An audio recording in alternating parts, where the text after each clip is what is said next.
Perfecto. Entonces, nos habíamos quedado al final del capítulo 1, ¿cierto? Entonces, con todo este tema de las sanidades y demás que hizo el Señor Jesús en su época. Entonces, siguiendo en el ministerio, digamos, y como preámbulo del capítulo 2, el capítulo 2 y cachito del capítulo 3 nos anticipan algunas cosas que a cualquier persona del primer siglo le iban a despertar dudas, ¿de acuerdo? Porque hasta aquí hemos visto que el Señor Jesús demostraba tener, como veíamos, la palabra clave era la autoridad, ¿se acuerdan? Tenía autoridad para enseñar, autoridad sobre un espíritu inmundo, tenía autoridad sobre enfermedades y demás. Entonces, la pregunta que está ahí en el medio y siempre va a llamar la atención, y les digo, cualquier persona del primer siglo es qué persona o, o en realidad, digamos, hasta qué punto, por así decirlo, una persona puede hacer eso, ¿ya? Esa es la pregunta, hasta qué punto una persona o en facultad de qué o cómo así, una persona, entre comillas, persona, ¿no? puede hacer eso. Sí, ya sabemos nosotros que el Señor Jesús era Dios, pero recordemos que y que el Señor Jesús es Dios, pero recordemos que este texto de aquí que estamos leyendo, este texto de Marcos, no fue dirigido, digamos dicho, fue dirigido y fue escrito precisamente para que no se olviden las cosas más importantes del Evangelio. Así que una de las cosas más latentes y más recurrentes que siempre vamos a estar encontrando en el Evangelio, especialmente, que fue escrito de los primeros documentos que fueron escritos, especialmente este de Marcos, está el tema precisamente de que no se olviden de que el Señor Jesús es Dios, ¿ya? Entonces, ¿por qué? Y aquí se va, precisamente, hay cuatro eventos de aquí, hay cuatro eventos que precisamente responden y, si se quiere, dan argumentos bíblicos y vivenciales, no solo como teológicos, digamos, ¿no? De que en Isaías dice y todo lo demás, sino ejemplos vívidos, ejemplos palpables, testimonios, pues, de que dan testimonio de eso, ¿sí? Entonces, fíjense ustedes, y ese quería ser el preámbulo, digamos, el preámbulo que es de lo que también se habla, fíjense ustedes, en Hechos. En Hechos de los Apóstoles nosotros normalmente le conocemos como el libro histórico del Nuevo Testamento, ¿no es cierto? Y si en realidad cuenta mayormente historia y no se encontraría, digamos, o no es como común encontrar alguna enseñanza teológica profunda, si alguna cosa, no es por ello menos importante. Más bien, tiene tanto valor como lo otro, como una carta de Pablo, un evangelio, porque tiene cosas más vívidas, digamos, vivenciales, más tangibles, más cercanas a cualquier persona, ¿ya? Porque fíjense ustedes, digamos así, para que una persona, o más bien dicho, para dejar evidencia de que el Señor Jesús es Dios y demás, se necesita dos cosas, ¿ya? Una buena argumentación bíblica. Sin eso no se puede. ¿Me explico? Pero no solo eso. Es suficiente con que el Señor Jesús, preguntémonos un momento antes de leer esto. Imagínense ustedes, está el Señor Jesús comenzando su ministerio y demás en Galilea, ahí alrededor del mar, en las sinagogas y todo eso. Y fíjense ustedes qué hubiera pasado si es que el Señor Jesús se dedicaba únicamente a enseñar. Así, solo enseñar y por así decirlo, ni un milagro. Solo enseñar. ¿Era suficiente? No, no era suficiente. Ahora, por otro lado, pongámonos a pensar esto. ¿Creen ustedes que no se hubiera dedicado a enseñar nada? ¿Ya? O lo mínimo, por así decirlo, lo mínimo, ¿ya? Pero, y su énfasis estaba en hacer milagros, en sanar a la gente, en darles de comer, en hacer liberaciones, en todo aquello. ¿Creen ustedes que hubiera estado bien la obra del Señor? No, porque viéndole desde una perspectiva de testimonio, si se quiere, de demostración, ya que parece un testimonio, de demostrar, de dejar sentada una verdad, ¿ya? ¿No es cierto? Se necesita dos cosas, y esto es algo que siempre y lo vamos a ver en todo lado. Se va a necesitar una declaración, ya, una palabra si se quiere, y hechos. Si no hay esas dos cosas, olvídense, ¿ya? Y eso lo vemos desde lo que pasa cuando nuestros hijos o niños chiquitos, lo que sea, o pasa un accidente, rompen un jarrón, alguna cosa, se tiene un hecho, ya la travesura como tal, y las declaraciones. Yo no fui, me empujaron, se me cayó, me explico. No es suficiente solamente una de las dos cosas. Y aquí los evangelios, entre tantas otras cosas, son un conjunto de demostraciones de que el Señor Jesús es Dios, ¿ya? Y ya les digo, sería insuficiente si los evangelios serían un compilado teológico de que en Isaías dice, de que acá dice, de que los profetas, de que la Torá, de que Moisés, que un tratado así teológico, sería insuficiente si no hubieran testimonios, ¿ya? Del poder del Señor Jesús en acción. ¿Me explico? Así como fíjense ustedes, sería insuficiente, o sea, sería dudoso, si ustedes quieren, ¿ya?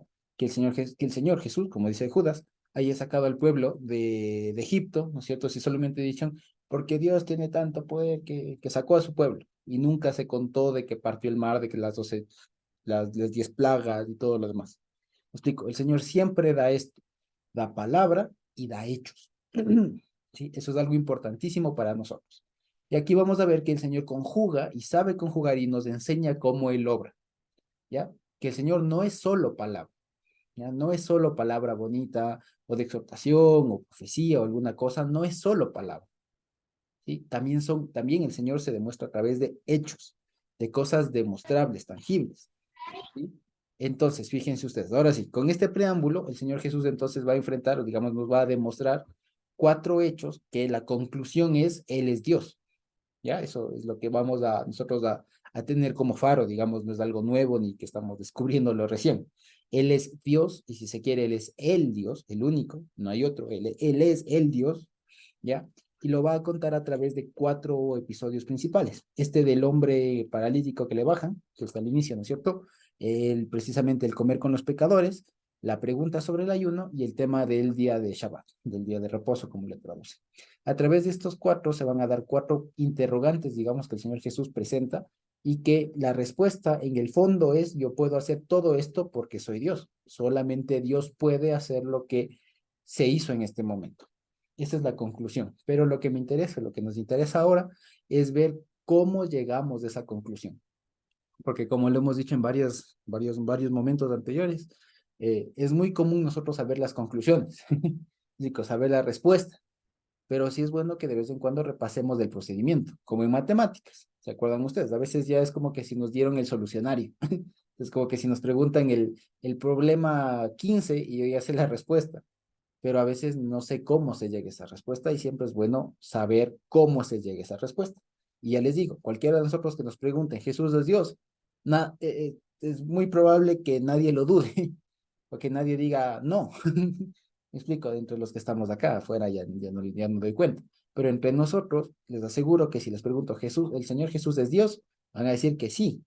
Pero ahora, si les digo, si les pregunto, demuéstreme, ¿me explico? Ahí es donde podemos flaquear y donde normalmente se flaquea, porque se hace mucho énfasis o normalmente se hace énfasis en la conclusión y no tanto en el...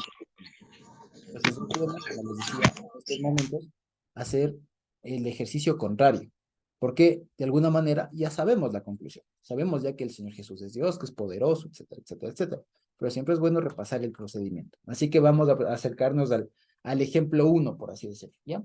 Que va a ser una mezcla, como les digo, va a ser un balance, una buena cohesión entre reflexión, entre palabras, dichos, argumentaciones, si se quiere, ya entre declaraciones, palabras, pues, y hechos, ¿ya? O sea, va a ser una mezcla entre razonamiento y práctica, ¿ya? No todo es pensar, no todo es sentimiento, entonces el impacto, si se quiere, no todo es algo intangible, también hay hechos, y eso es lo que también el Señor Jesús aquí pone de relieve, sí, al menos en esta. Entonces, fíjense, dice el 2, capítulo 2 de Marcos, ¿no? Dice, entró Jesús otra vez en Capernaum después de algunos días y se oyó que estaba en casa.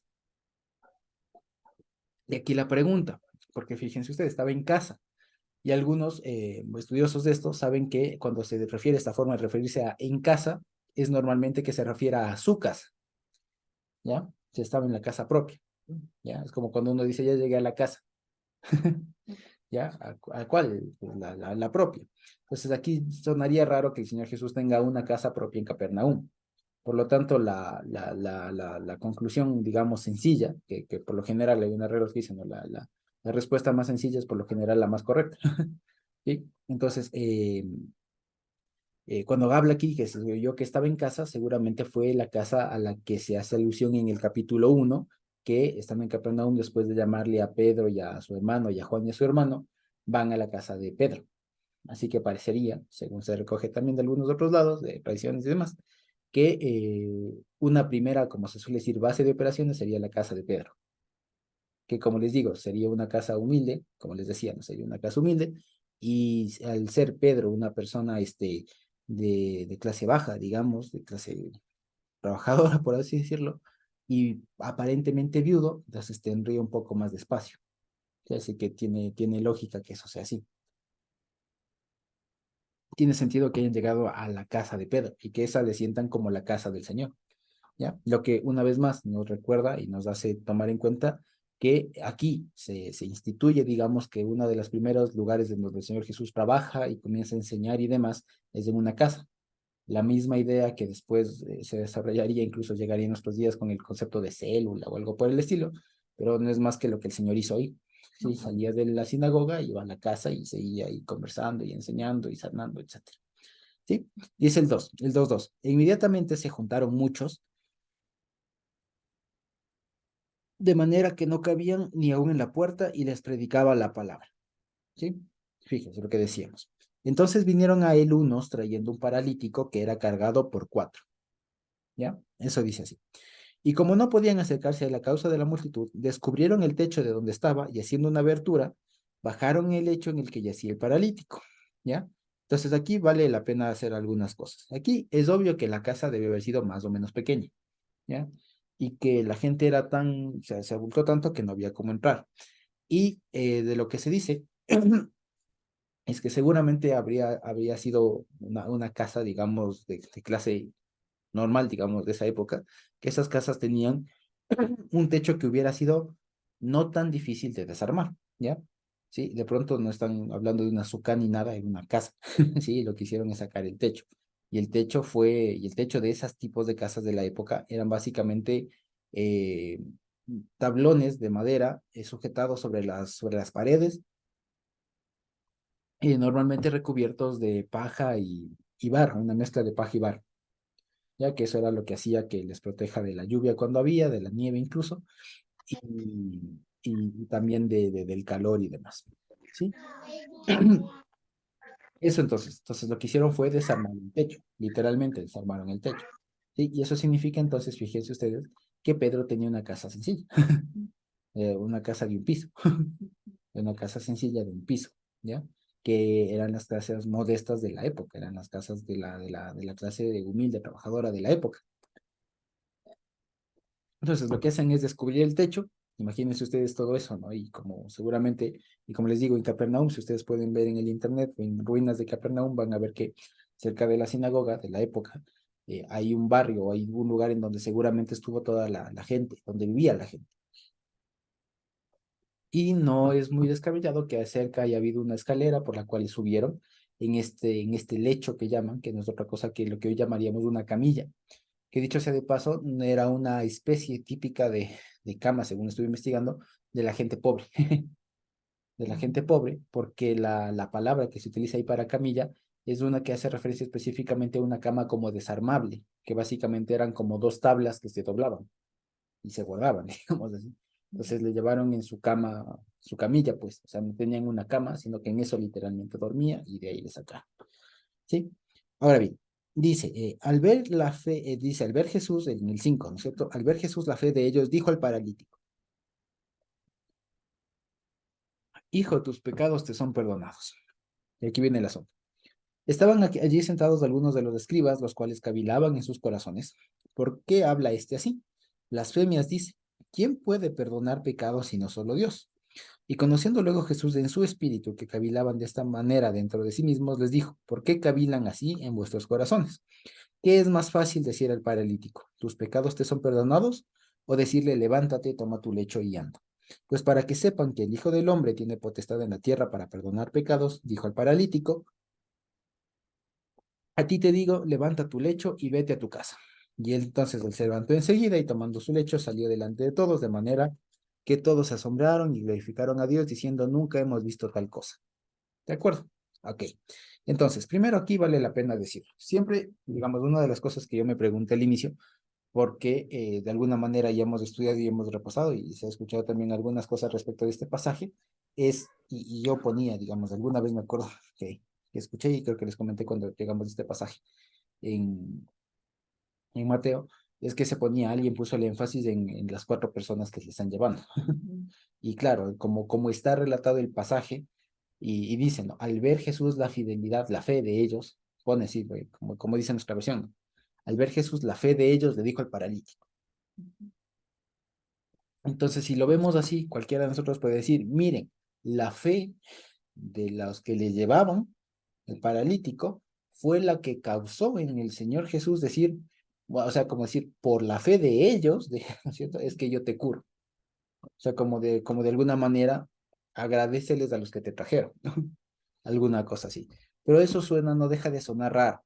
Y aquí hay una cosa, porque preguntémonos, si fuera así, y estoy bastante seguro, no es cierto, no les puedo ver, pero estoy bastante seguro que lo entendemos así este versículo. Cuando dice, al ver Jesús la fe de ellos, le dijo el paralítico. O sea, ellos entendemos los amigos, los que le vienen trayendo. ¿No es cierto? Pero, si ustedes se dan cuenta en este versículo, nunca dice que al ver Jesús la fe de los amigos o los que le traen. Perdón, no lo dice así, ¿no es cierto? Sino que dice al ver Jesús la fe de ellos. Entonces hay que preguntarnos, ¿la fe de quién? ¿Ya? Opción 1, de los amigos. Pero opción 2, ¿de quién más puede ser? ¿Sí me explico? ¿Sí? ¿Sí me explico? ¿Sí? Si no, le repito. Normalmente cuando leemos este capítulo, este pasaje, lo que entendemos es que al ver Jesús la fe de los que le traen, como traducen la fe, ¿no es cierto? La confianza, la convicción, lo que sea, de los que le traen, le dice, ¿no? Por cuanto ellos te trajeron, tanta fe tienen que te sano, ¿no? O te perdono los pecados, alguna cosa así. Pero parecería que no es que el Señor actúa y le dice esto, que le perdona los pecados, en función de la fidelidad o de la fe de los que le traen, sino de los escribas que estaban ahí. Ahora me explico por qué. Y todo esto hay que hacer un ejercicio de, otra vez, de refinar el concepto que manejamos nosotros cuando leemos en el Evangelio, especialmente la palabra fe, pero en general en toda la Biblia. Una vez más, si seguimos pensando que la fe es únicamente esa convicción, no sé, esa persuasión que se tiene respecto de algo, pues no vamos a ver la película completa. Una vez más, es mejor entenderla con dos palabras que nos ayudan mucho a entender más lo que estarían pensando, porque como vemos, el Evangelio de Marcos y todos los libros del Nuevo Testamento fueron escritos por gente conocedora del Antiguo Testamento, que tenía lenguaje del Nuevo Testamento, modismos de esa época, y además estaba principalmente dirigida a personas judías, a personas hebreas, pues, que hablaban en otro idioma, no necesariamente en griego, ¿sí? Entonces, fíjense ustedes, si otra vez nosotros leemos la palabra fe, intuitivamente nos lleva a pensar en los cuatro amigos. Pero si entendemos la palabra fe como emuná en hebreo, ¿no es cierto? Emuná, no pistis en griego, sino emuná en hebreo, podemos entenderlo ahí con dos palabras. La una, fidelidad, o bien educación. Entonces, si le leemos como fidelidad, puede ser que veamos algo más. Fíjense ustedes, en lugar de leer fe en el versículo 5, leo fidelidad y a ver qué suena. ¿Ya? Dice, al ver Jesús la fidelidad de ellos, dijo al paralítico, hijo, tus pecados te son perdonados. Una vez más. Entonces, si lo vemos así con fidelidad, todavía parece que le está diciendo que Dios premia la fidelidad de los que le traen. ¿Ya? Y eso suena raro. ¿Ya? Eso suena raro, ¿por qué? Porque si ustedes ¿se acuerdan ustedes, alguien se acuerda de los conocidos como dones del Espíritu? ¿Se acuerda alguien? ¿Y alguien se acuerda? ¿Quién me puede decir? ¿Alguien se acuerda de los famosos frutos del Espíritu? Claro que sí. ¿Cuáles son? Paz, Amor, gozo, paz, paciencia, paciencia, benignidad, benignidad, bondad, fe, mansedumbre y Ahí está. templanza. Fe, ¿no es cierto? O sea, diríamos fidelidad o educación. Es decir, que la fe no es propia del ser humano. La fe, la fidelidad, la educación es un don del Espíritu. En pocas palabras, ese versículo, además de todo lo que nos enseña, nos deja ver que la fidelidad es un don de Dios. O sea, no es propio del ser humano. Por lo tanto, ¿ya? Si yo leo fidelidad debería suponer, por un lado, que me parece algo bastante, digamos, complicado, ¿ya? De suponer que o sea, debemos suponer que la fidelidad que ellos tenían no era la que nació de ellos, sino la que Dios les permitió demostrar en ese momento. Pero fíjense que se hace una explicación un poco forzada, un poco engorrosa, digamos. No fluye mucho. ¿Me explico? Es como que toca hacer una explicación, pero bastante detallada. Y para la urgencia que tiene Marcos, no parece propia. ¿Ya? Ahora, ¿qué les parece si en lugar de leer fidelidad, leemos educación? ¿Ya? Fíjense ustedes. Leamos, dice, al ver Jesús la educación de ellos, dijo el paralítico, hijo, tus pecados te son perdonados.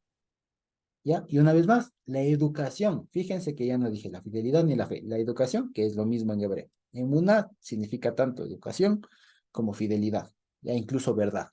¿Ya? Significa eso. Ahora bien, educación.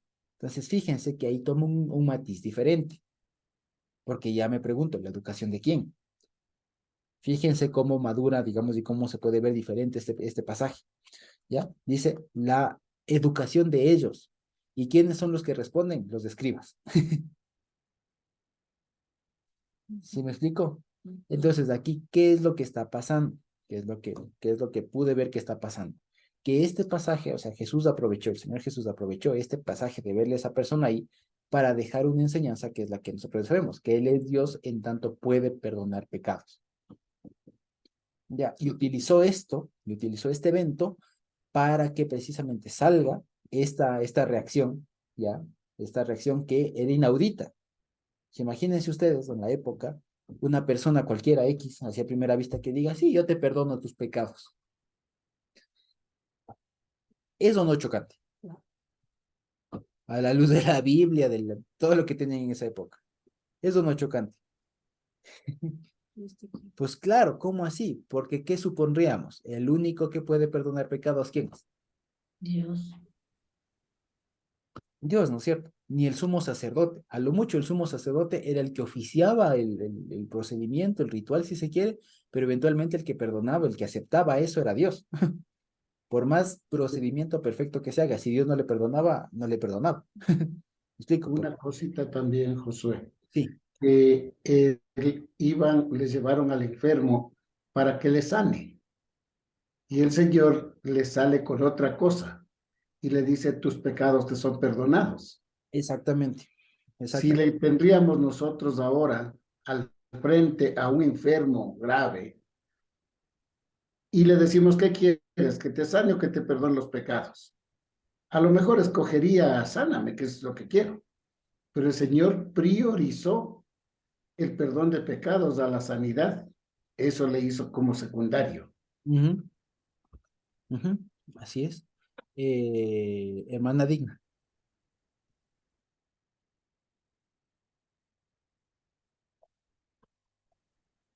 Hermana Digna.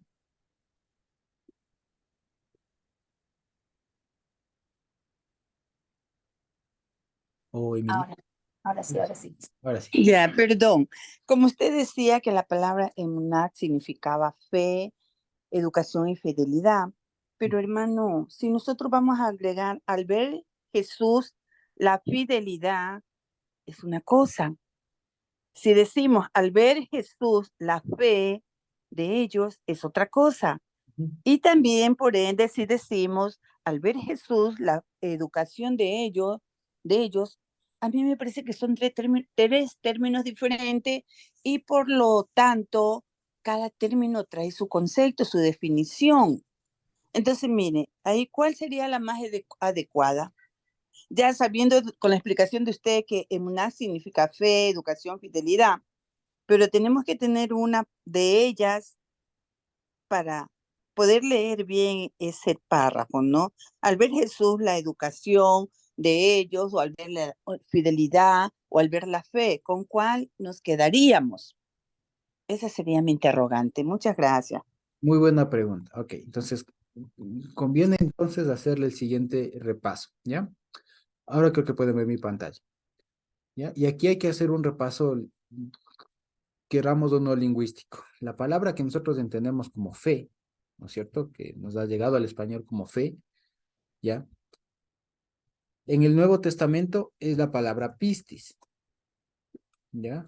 Pistis. Y esto no significa otra cosa sino persuadir o convencer, ¿sí?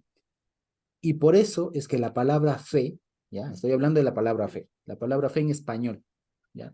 La que han escogido para traducir pistis en español, ¿ya?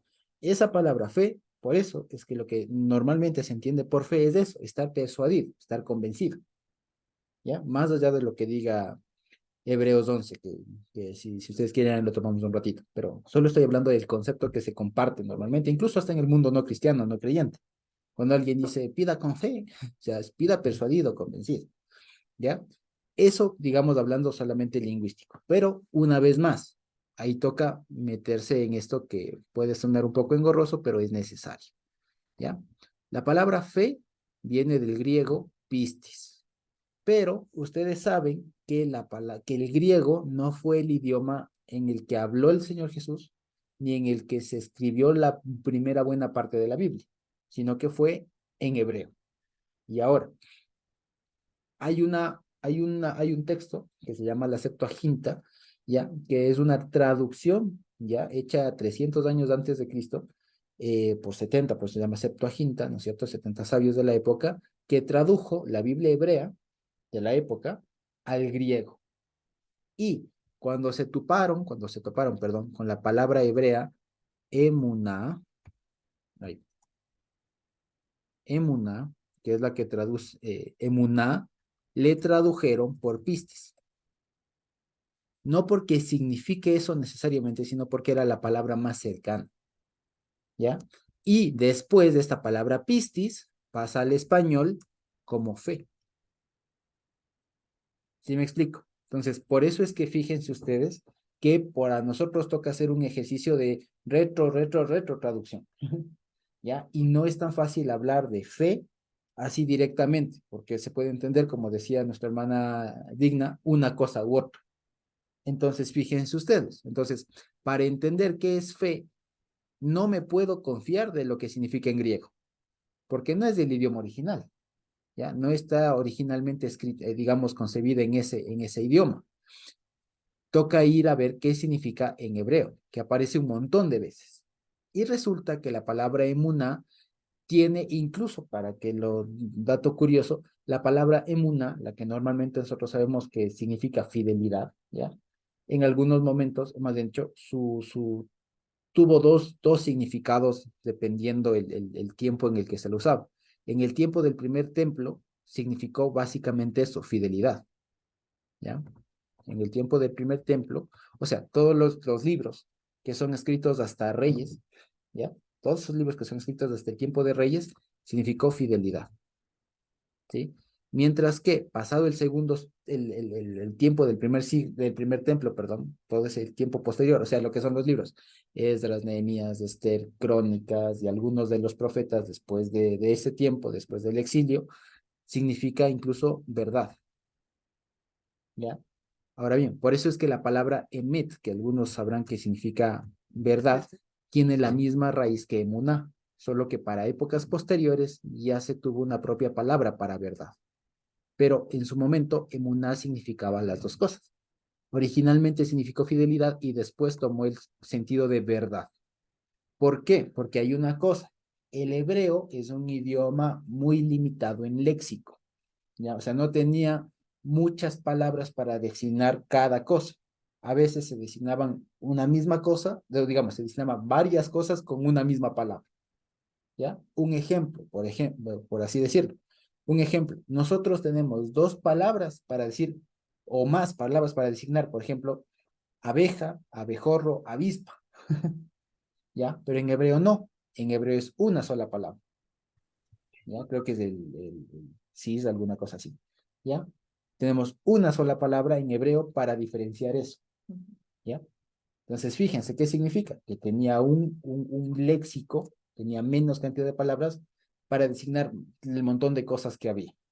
Ahora bien, entonces, no sé si está ahí me sigue. Entonces, fíjense que no es persuadir, por lo que acabamos de decir, sino que toca ver qué mismo es. Y la palabra, digamos, más antigua que se tiene registro en la Biblia es esta, es emuna. Ahora, Emuná, ¿de dónde viene? Emuná viene de una palabra de, digamos, bueno, si es que a alguien le interesa, bueno, emuná viene de una raíz que es la raíz amán, ¿ya? Es la raíz amán, ¿ok? Ahí, aunque ustedes no lo crean, dice amán, que es la raíz de emuná, ¿ya? Fíjense ustedes, tiene la raíz, e incluso emet tiene dos, miren, emet. No estoy subrayando la e, sino la comita, ¿ya? Porque esta es la comita, precisamente la alef, esta que parece una X es la comita, ¿ya? Esta que parece un triángulo es la M, y esta que parece una línea larga es la nun, ¿ya? Entonces, fíjense ustedes. Ahora, la palabra amán, en un significado, digamos así, si ustedes lo ven y ya podemos intuir, ¿no es cierto? Si sabemos que emuná es fidelidad y verdad, ¿no es cierto? El verbo de eso, ¿cómo sería? Sería o bien fidelizar, ¿no es cierto? ¿Ya? Sería fidelizar en general. Pero resulta que más en la raíz significa educar.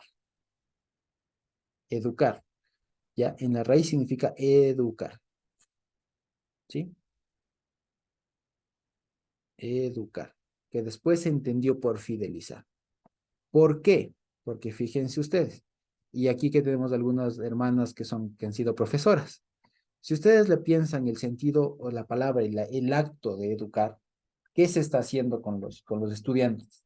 Se les está enseñando a que sean fieles con lo que se les enseña. Es decir, que de aquello que se les enseñó no se muevan. El hermano Eric por eso suele poner un ejemplo. Es decir, ¿cómo se entiende esto que la palabra, que la persona es fiel? Porque si la profesora o el profesor me enseñó que el número 1 es así, yo no voy a hacerlo de otra forma. Soy fiel a eso. O sea, me enseñaron, me educaron así. ¿No es cierto? No sé si ahí se comprendió todo el concepto, ¿ya? Entonces, fíjense que nada tiene que ver con estar persuadido, con estar convencido, con meterle ganas, de empeño, ¿no? Sino con el sentido de fidelidad, pero en el sentido de que respondo a algo que he aprendido. Respondo de una manera fiel a algo que ya he aprendido, ¿ya? A la instrucción, a la educación que yo he tenido. Entonces, una persona educada, una persona fiel, ¿ya? Es una persona que hace las cosas de la manera como aprendió, como le educaron. Entonces, por eso es que la palabra emuná, que ahora ya la encontramos traducida directamente como fe, no vale o no conviene a veces entenderla como fe, sino como fidelidad, a veces como verdad, pero más que nada como educación. ¿Sí me explico? Entonces, fíjense ustedes, por eso. Entonces, volviendo al tema este de acá de Marcos 2, ¿no es cierto? Marcos 2:5, cuando dice, al ver la fe de ellos, ¿ya? Lo que nosotros partimos es de aquí, fíjense. Nosotros cuando leemos ese pasaje, partimos de aquí. O sea, nosotros tranquilamente, si lo leíamos de ahí en español, estaríamos entendiendo al ver la persuasión de ellos, al ver su convencimiento, ¿no es cierto? Entonces, como les vio tan convencidos, le decidió perdonarle los pecados. ¿Me explico? Pero como por todo lo que hemos dicho ahorita, no tiene sentido. No es así, ¿ya? Ahora, por eso les decía, por ver, por traducir otra cosa, digamos, ¿no es cierto? Por ver qué más se puede extraer de ahí, les he hecho todo este recuento, ¿no es cierto? Que es muy útil y espero haber sido claro, ¿cierto? Para que lo podamos leer cada vez. Y este ejercicio, digamos que ahorita lo repasamos, es bueno que lo traigamos a colación cada vez que leamos en la Biblia la palabra fe, ¿ya?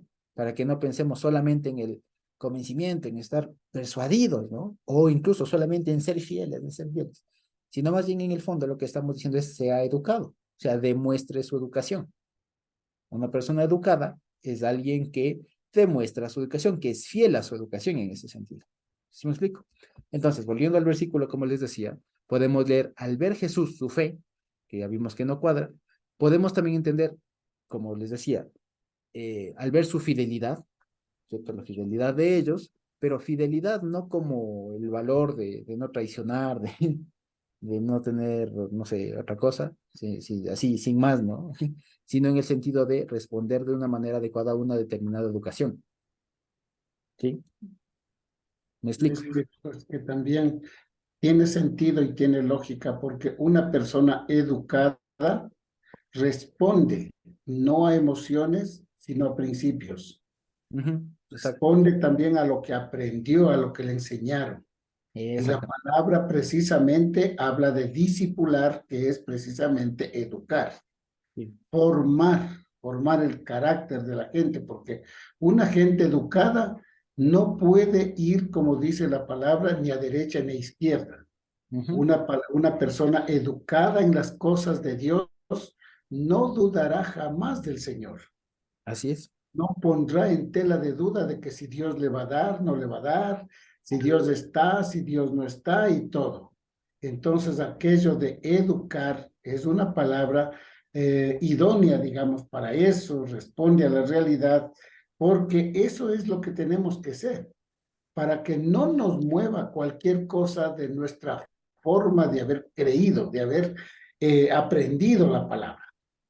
Ujú, exactamente. Y fíjense, nada más para que cerremos y veamos un versículo que incluso le traducen así porque no le pueden poner de otra cosa. ¿Cierto? Fíjense, podamos leer Ruth 4:16. ¿Ya? Ruth 4:16, como dice.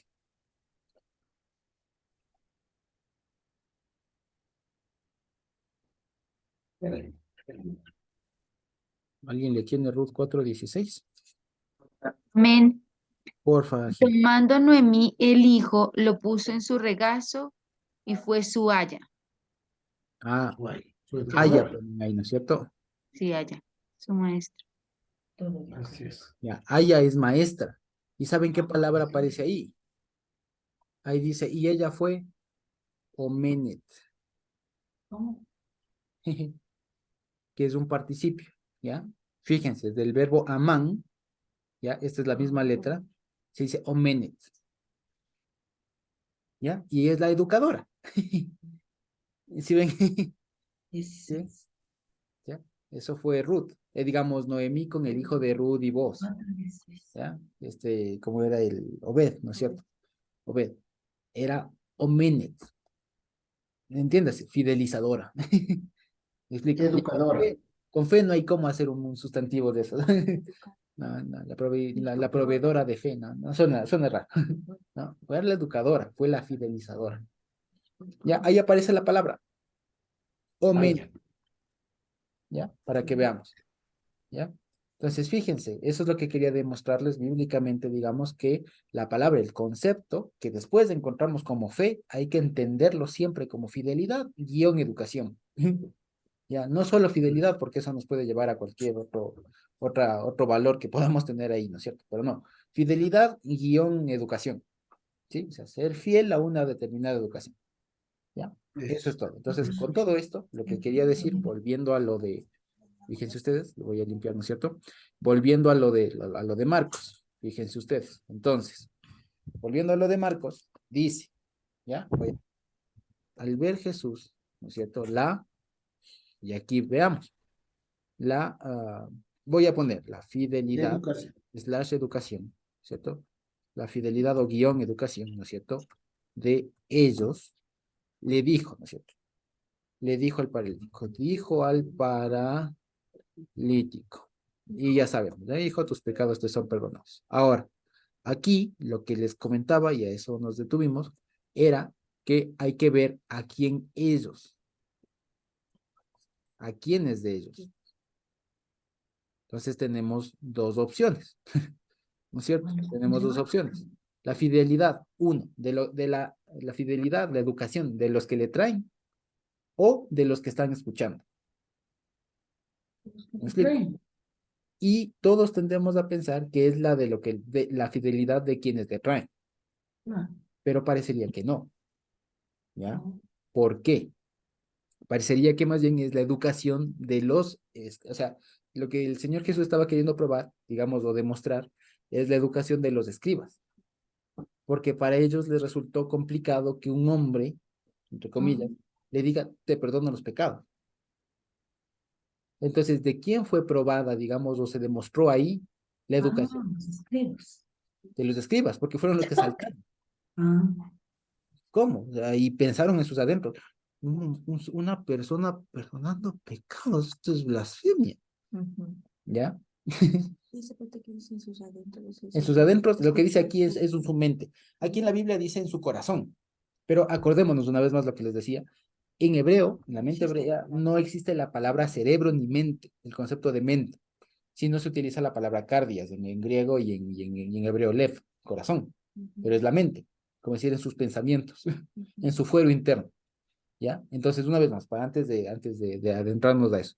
Entonces, al ver la educación de ellos, no es necesariamente de los que le traen, sino de los que están escuchando, entre ellos especialmente los escribas.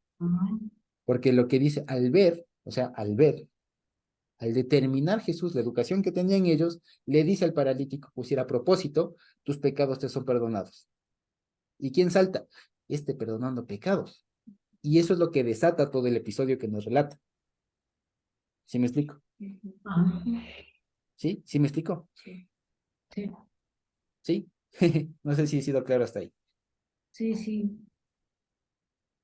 ¿Sí? Sí, sí, sí. De acuerdo. ¿Ya? Espero que sí. Y si no, con toda confianza podemos intervenir.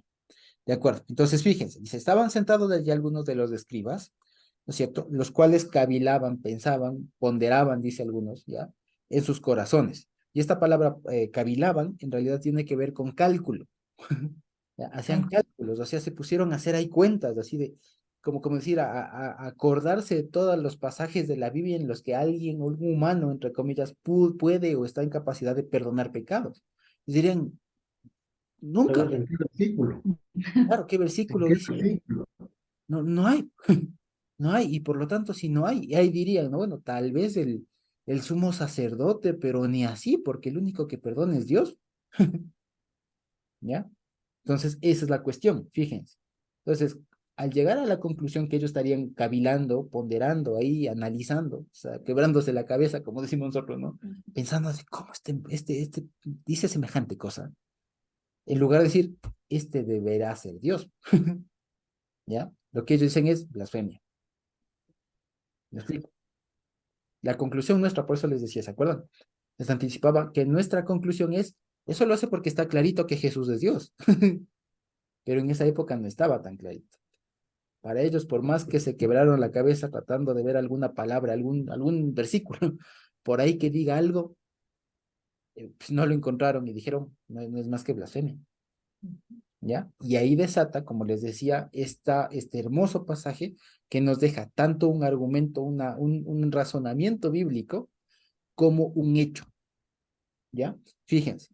Entonces dice, y estos estaban ahí sentados algunos de los escribas, los cuales calculaban, pero, o sea, ¿qué se diría? Razonaban mucho en su cabeza, en su mente, ¿ya? Dice, ¿por qué este habla así? Blasfemias dice, ¿quién puede perdonar pecados sino solo Dios? Y era Dios. ¿Ya? ¿Qué diríamos nosotros? Por eso, obvio, por eso. ¿Quién más? Obvio, solamente eso. Ninguno se atrevería a decir semejante cosa. Obvio, solamente Dios puede hacer eso. ¿Ya?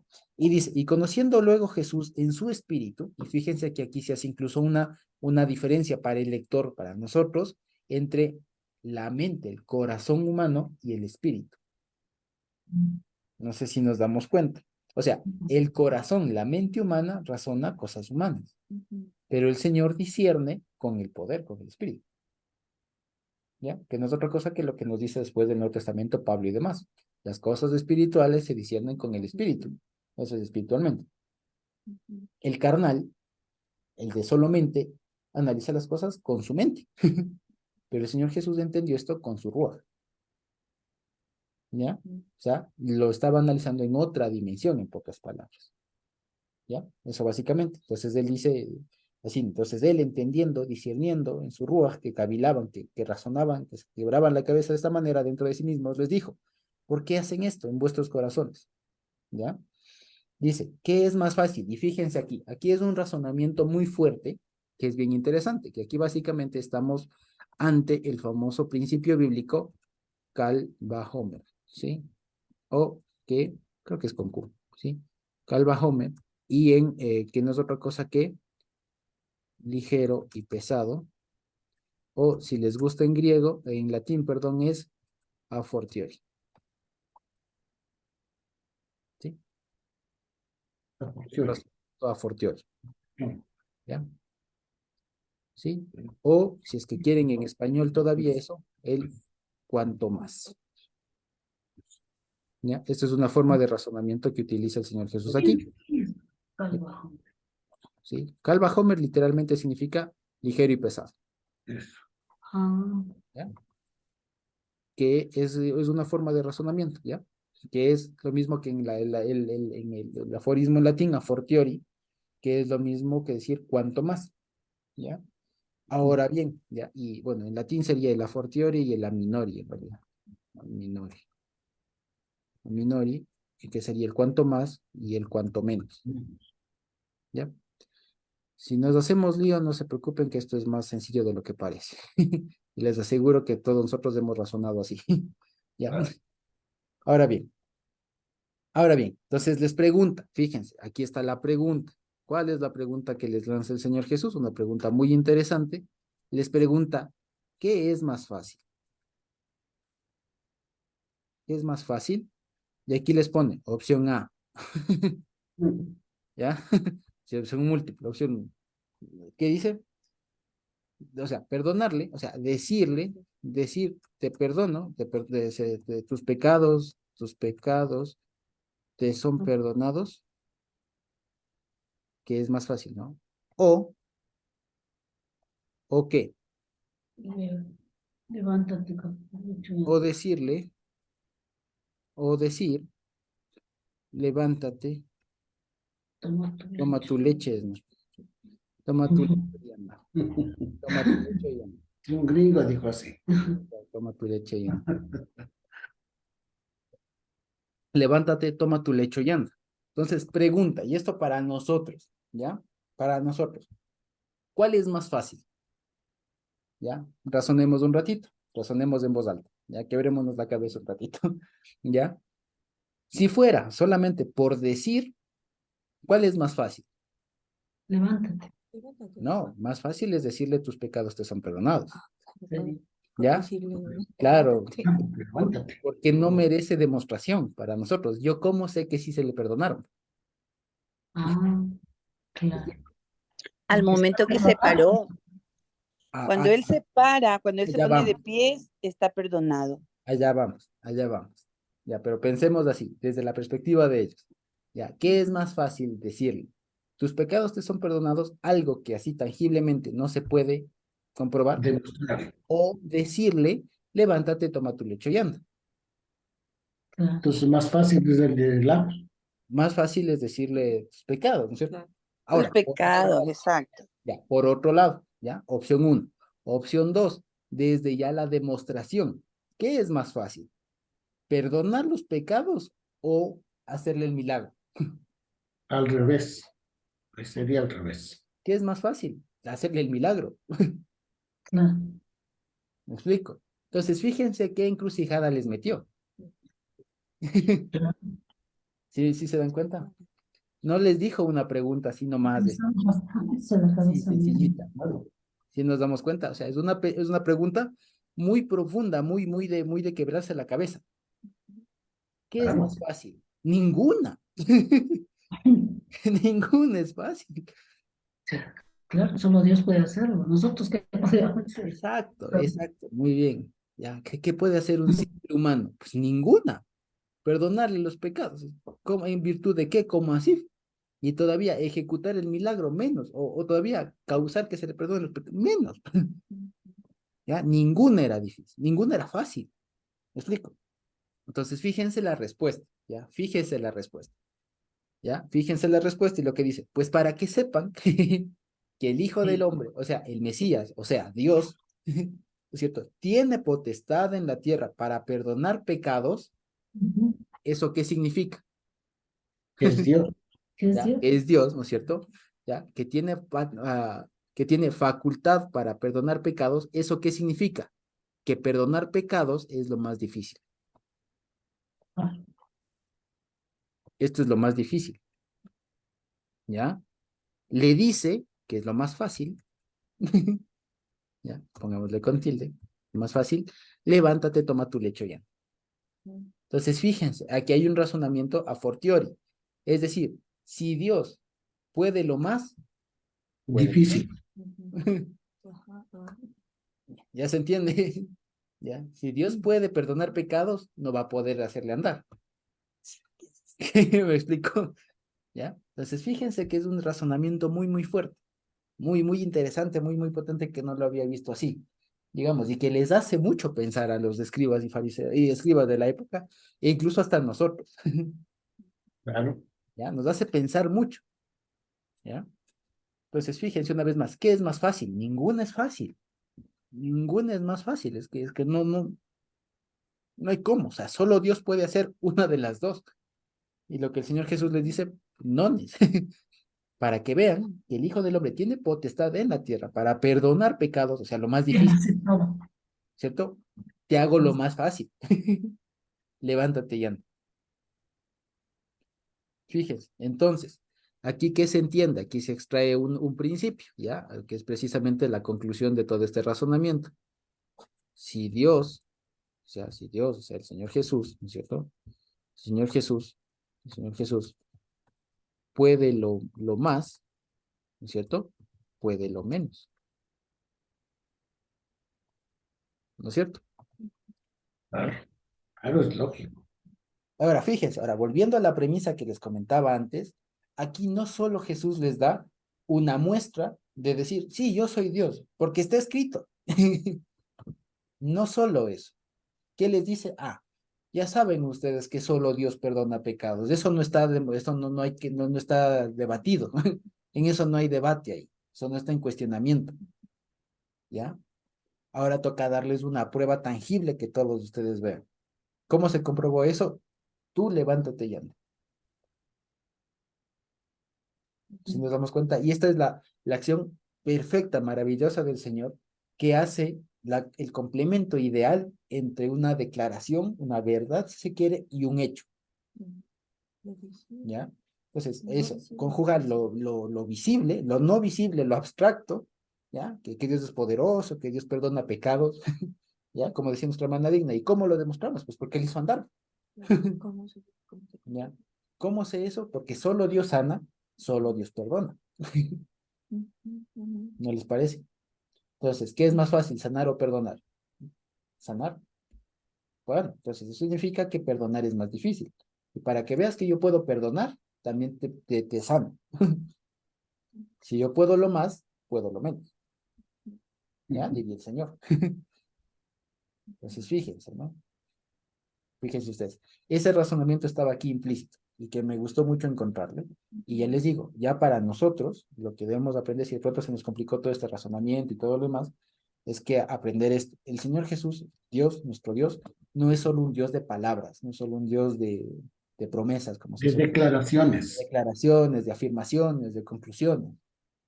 Es un Dios de hechos, es un Dios de demostraciones. ¿Ya? O sea, Dios no se quedó ahí diciendo, yo les amo, les perdonaré, no, les daré. No, Dios bajó acá, dio su vida. Ya lo hizo, ya lo hizo. Él dijo que lo haría y lo hizo. Ya, él dijo que vendría y vendrá. Ya, él dijo que vendría y daría su vida y que resucitaría y qué tal. Lo hizo. Entonces, para que veamos que ese es el actuar del Señor. ¿Ya?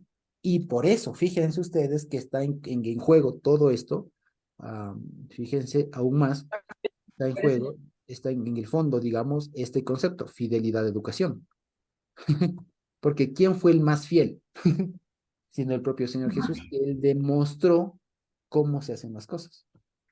Él fue fiel, Él fue educado, Él demostró, fue fiel a lo que Él mismo dijo. Entonces, fíjense que aquí hay un contraste entre la educación, la fidelidad de los escribas, una humana, y la educación, la fidelidad de Dios, que no solo son declaraciones, sino también son actos. ¿Ya? Fíjense ustedes. Entonces, ¿esto cómo nos ayuda a nosotros? Primero, a conocerle mejor a Dios en este sentido. ¿Ya? Que cuando veamos una situación difícil, y esto les digo, miren, que esta persona que estaría aquí, él iría buscando el milagro. O sea, no camino, Claro. estoy enfermo y lo que quiero es que me sane, y si me sana, ¿qué me importa si sigo condenado o no? Ya puedo caminar, ya puedo desenvolverme solo. Pero el Señor utilizó todo esto para elevarle, digamos, un poco más a través de esa vida, ¿cierto? Su poder y saber que al Señor no le interesa solo sanar, como si mi papá, por un lado, además de todo lo que hemos dicho, sanar solo el cuerpo, sino además sanar lo que nadie puede ver, digamos. O sea, prometernos un cuerpo incorruptible y todo lo demás que ya sabemos. ¿Ya? Entonces, fíjense ustedes que este pasaje es hermosísimo por eso, y este es apenas uno de los cuatro que vienen, de los cuatro que están aquí englobados en el capítulo 2.